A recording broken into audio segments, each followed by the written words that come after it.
안녕하세요. 구건석 원장입니다.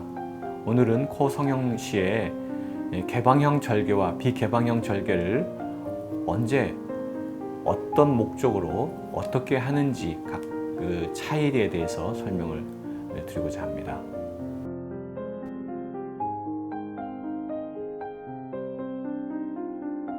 개방형 절개와 비개방형 절개를 어떻게 하는지를 먼저 설명드리겠습니다. 코를 밑에서 보면 이 안에는 이제 코끝 연골이 이렇게 위치하게 됩니다. 그래서 우리는 절개를 할 때 이 콧구멍 안에서만 절개를 하는 방법을 비개방형 절개라고 하고요. 그 다음에 이 콧구멍 안에 절개를 하되 이렇게 비주에 절개가 들어가면서 이 코 안 절개와 이어지는 것을 개방형 절개라고 합니다. 비개방형 절개라고 하는 것은 이 안에서만 절개를 하게 되기 때문에 이 코끝의 연골, 코끝 연골의 조작을 굉장히 자유롭게 하지는 못합니다. 따라서 골격이 이렇게 있으면 이 위에 단순히 실리콘을 또는 어떤 보형물을 얹어주고 여기 위에 연골을 이렇게 얹어주는, 집어넣어주는, 삽입하는 수술을 할 때 이 비개방형 절개법을 많이 사용합니다.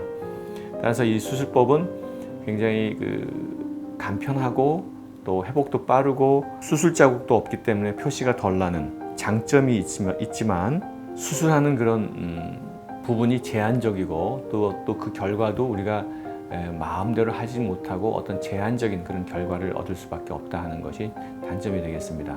개방형 절개는 여기서 이렇게 절개가 들어가고 코 안에서 절개가 들어가기 때문에 연부 조직을 완전히 오픈시켜서 내부 골격들을 다 드러낸 상태에서 수술할 수 있기 때문에 특히 이 코끝 수술을 하는 데 있어서 굉장히 유리합니다. 예를 들면 구축으로 인해서 코가 들렸다든가 또는 코끝 연골이 눌렸다든가 또는 한쪽으로 쏠렸다든가 또는 찝혔다든가 이런 여러 가지 변형이 있을 때 이를 교정하는 데 있어서는 개방형 절개가 거의 필수적이라고 할 수 있겠습니다.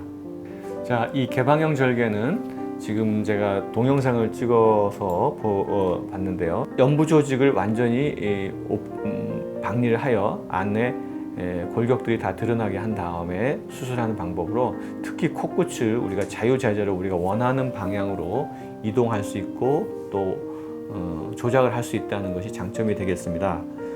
콧등과 코끝에 여러 가지 변형과 부작용이 있을 때 이것을 복합적인 수술을 필요로 한다고 하면 개방형 절개를 통해서 수술하는 것이 일반적입니다. 이 사진을 보면서 다시 설명드리도록 하겠습니다.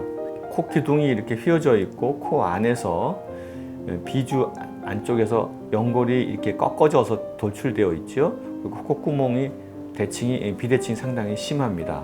이런 경우에는 당연히 이렇게 개방을 해서 이 안에 있는 변형된 연골과 이물질들을 다 제거해서 수술을 해야 이렇게 튀어나온 부분과 코끝의 모양 등이 교정이 될 수 있겠습니다.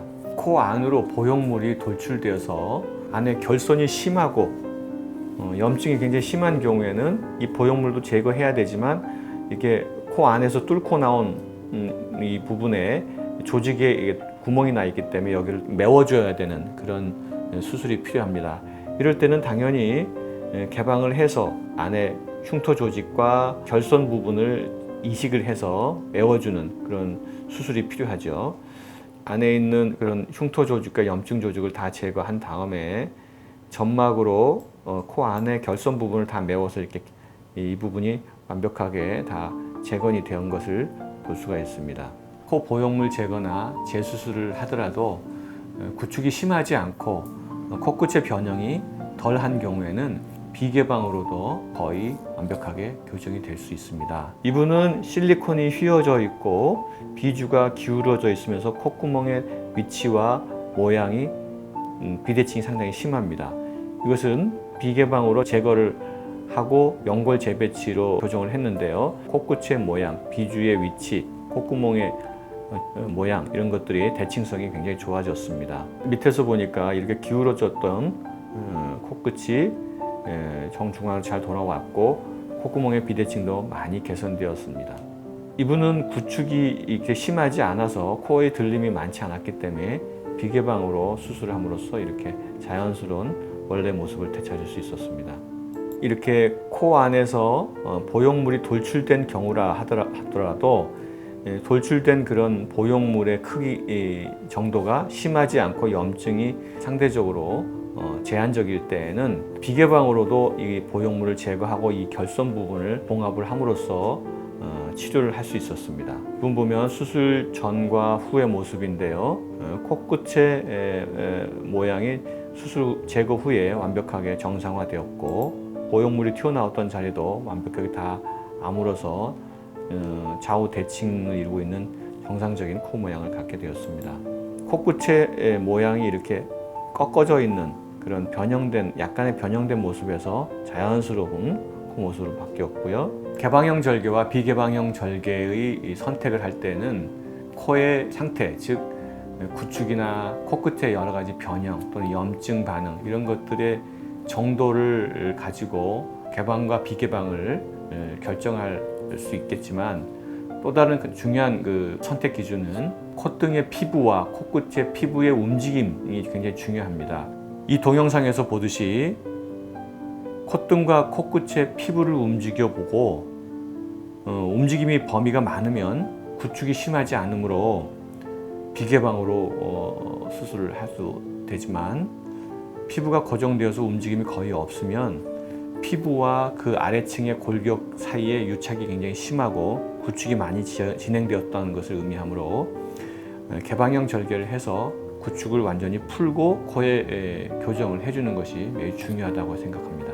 이상으로 코 성형 시의 개방형 절개와 비개방형 절개의 차이에 대해서 설명드렸습니다. 감사합니다.